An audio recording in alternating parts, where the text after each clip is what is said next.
Hello friends, எல்லோரும் எப்படி இருக்கீங்க? Welcome to Varni food channel. இன்றைக்கி நம்ம சேனலில் எல்லாருக்கும் பிடிக்கக்கூடிய எக் 65 ரெசிபி பார்க்க போகிறாங்க. இது நம்ம வீட்டிலையே சூப்பராக பண்ணலாம். இது நல்ல கிறிஸ்பியாக சிக்கன் டேஸ்ட்டில் ரொம்ப சூப்பராக இருக்குங்க. வாங்க இது எப்படி பண்ணுறதுன்னு பார்க்கலாம். வீடியோவை ஸ்கிப் பண்ணாமல் பாருங்கள் ஃப்ரெண்ட்ஸ். நம்ம சேனலில் ஃபஸ்ட் டைம் பார்க்குறவங்க ப்ளீஸ் சப்ஸ்கிரைப் பண்ணிக்கோங்க. நான் ஒரு 5 முட்டை வேக வச்சு எடுத்துருக்கேங்க. அதில் இப்போது இந்த மஞ்சள் கரு மட்டும் தனியாக எடுத்துடுறேன். ஏன்னா நம்ம மஞ்சள் கரு தேவையில்லைங்க. இந்த இதுக்கு வெள்ளைக்கரு மட்டும் போதும். இந்த மாதிரி மஞ்சள் கருவை தனியாக எடுத்து வச்சிடலாம்.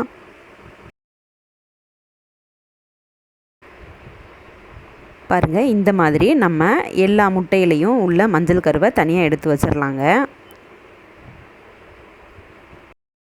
அப்புறம் இந்த வெள்ளைக்கருவை நம்ம சின்ன சின்ன பீஸாக கட் பண்ணிக்கலாம்.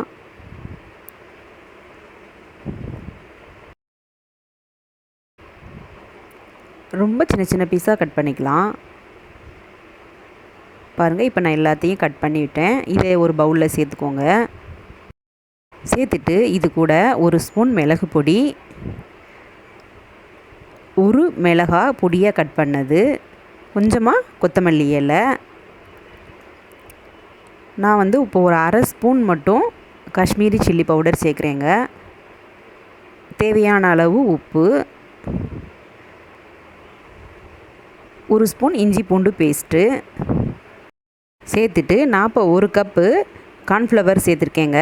இதோட மெஷர்மெண்ட் என்னென்னா, நம்ம 60 ml மெஷரிங் கப் இருக்கும் இல்லையா, அதில் தான் நான் அந்த 1 கப்பு கார்ன்ஃப்ளவர் மாவு சேர்த்துருக்கேன். இப்போது இதை நம்ம 1 ஸ்பூன் தண்ணி சேர்த்து நல்லா பிசைஞ்சிக்கலாம்.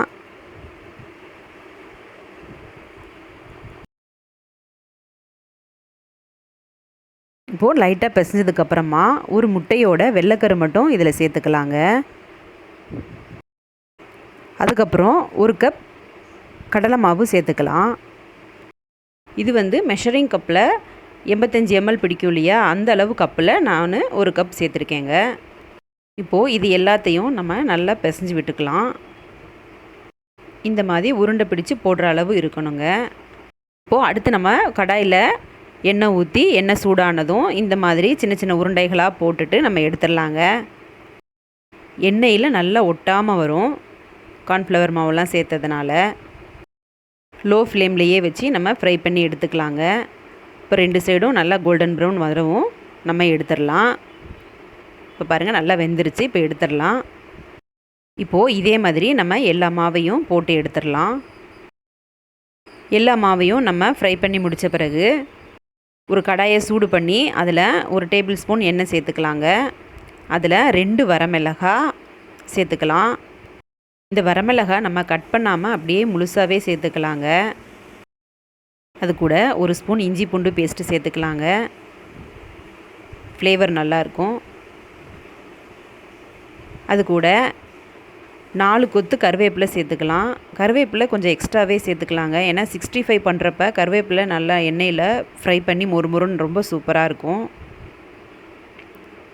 1 டேபிள் ஸ்பூன் டொமேட்டோ கெச்சப் சேர்த்துக்கலாம். இது எல்லாத்தையும் நம்ம ஒரு தடவை நல்லா மிக்ஸ் பண்ணி விட்டுக்கலாங்க. இப்போது அடுத்து நம்ம ஏற்கனவே ஃப்ரை பண்ணி வச்ச எக் உருண்டைகளை இதில் சேர்த்துக்கலாம். சேர்த்துட்டு நல்லா மிக்ஸ் பண்ணி விடலாம். இங்கே அடுப்பை லோ ஃப்ளேம்லேயே வச்சுக்கோங்க. இது நம்ம வீட்டில் அடிக்கடி குழந்தைங்களுக்கு செஞ்சு கொடுக்கலாங்க. ரொம்ப விரும்பி சாப்பிடுவாங்க. இது வரைக்கும் சப்ஸ்கிரைபர்ஸ் நீங்கள் எனக்கு கொடுத்துட்டு வர சப்போர்ட்டுக்கு ரொம்ப நன்றி. இந்த வீடியோ பார்த்துட்டு ஒரு லைக் கொடுத்துருங்க. இப்போது நான் இன்னொரு 1/2 ஸ்பூன் காஷ்மீரி மிளகாய் தூள் சேர்க்குறேங்க. நான் ஏற்கனவே ஒரு 1/2 ஸ்பூன் சேர்த்தேன் மாவு பிசைகிறப்போ. இப்போது திரும்பவும் கலருக்காக ஒரு 1/2 ஸ்பூன் சேர்க்குறேன். இப்போ பாருங்கள், நம்மளுக்கு ரொம்ப சூப்பராக எக் 65 ரெடி ஆயிடுச்சு. இப்போது இதில் நம்ம கொஞ்சமாக கொத்தமல்லி இலைகளை தூவி விட்டுக்கலாம். இந்த டிஷ்ஷை நீங்கள் கண்டிப்பாக வீட்டில் ட்ரை பண்ணி பாருங்கள். இந்த வீடியோ பிடிச்சிருந்துச்சுன்னா லைக் பண்ணுங்கள், கமெண்ட் பண்ணுங்கள், ஃப்ரெண்ட்ஸுக்கு ஷேர் பண்ணுங்கள். வர்ணி ஃபுட் சேனலை சப்ஸ்கிரைப் பண்ணாதவங்க பண்ணிக்கோங்க ஃப்ரெண்ட்ஸ். அடுத்த வீடியோவில் சந்திக்கலாம். நன்றி, வணக்கம்.